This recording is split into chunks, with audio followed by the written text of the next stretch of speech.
And yet what you end up with is exemptions from registration rather than exemptions from being private, right? Reasons that you have to register.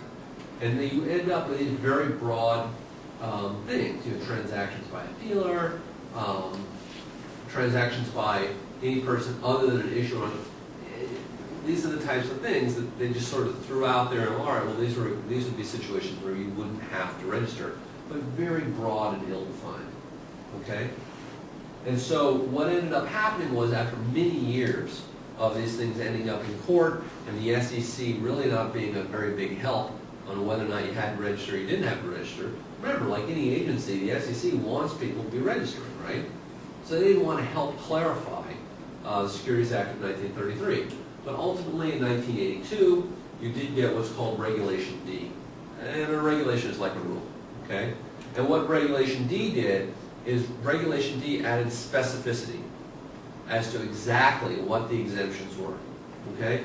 And the way it's set up, and I would encourage people to spend more time on this. Again, you have the login and the password. You can go back and do the click-throughs.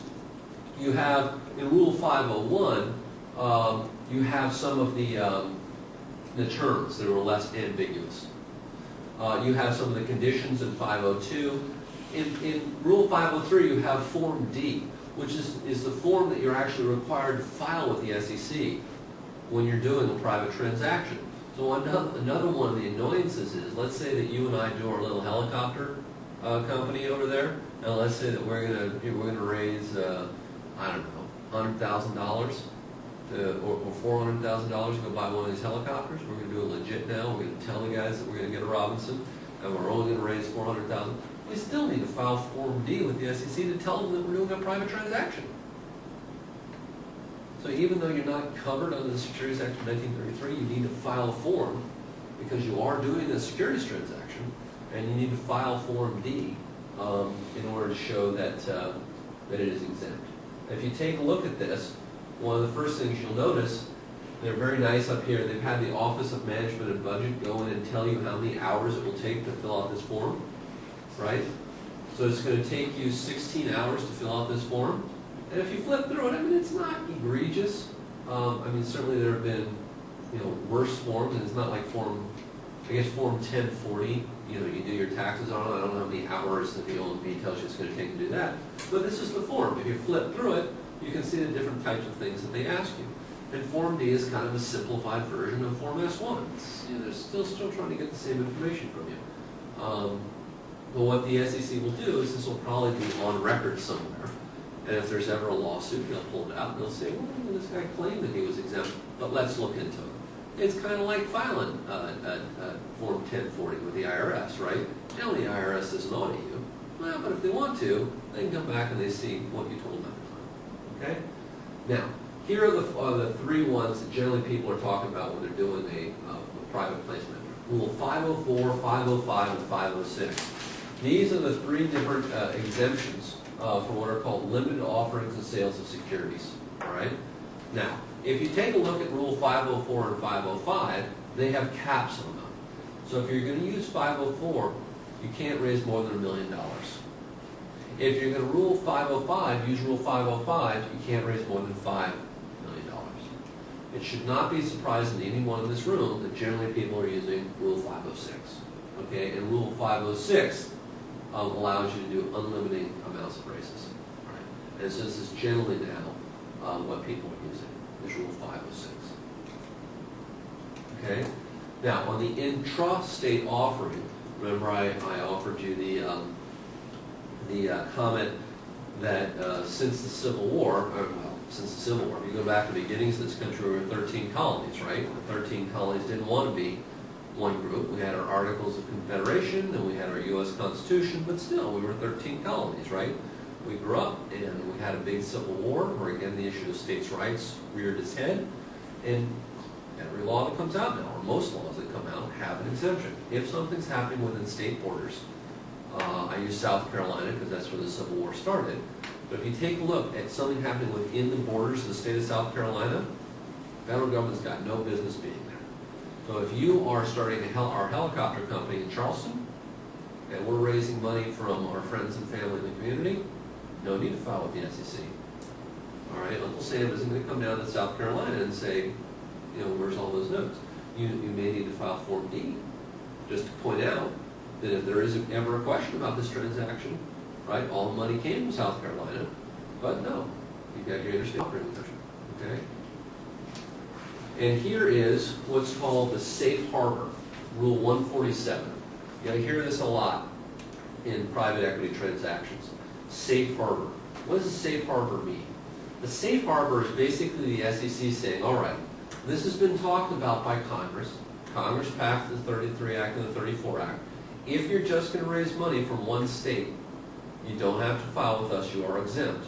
But because the wording is ambiguous in the federal law, in the U.S. Code, we're going to put something in the U.S. Code of Federal Regulations which makes it very clear about where that line is. And one of the things that you'll see here is that you're allowed, is the 80% rule.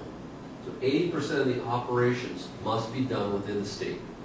So maybe we can fly our helicopter to North Carolina, or maybe we can fly to Georgia, all right? But not any more than 20% of the time.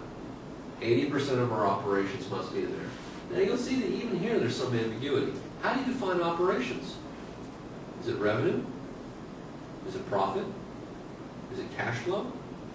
These are different terms, right? But 80% is the...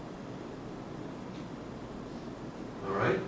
Now, here's Rule 506. Remember, Rule 506 is underneath Regulation D, okay?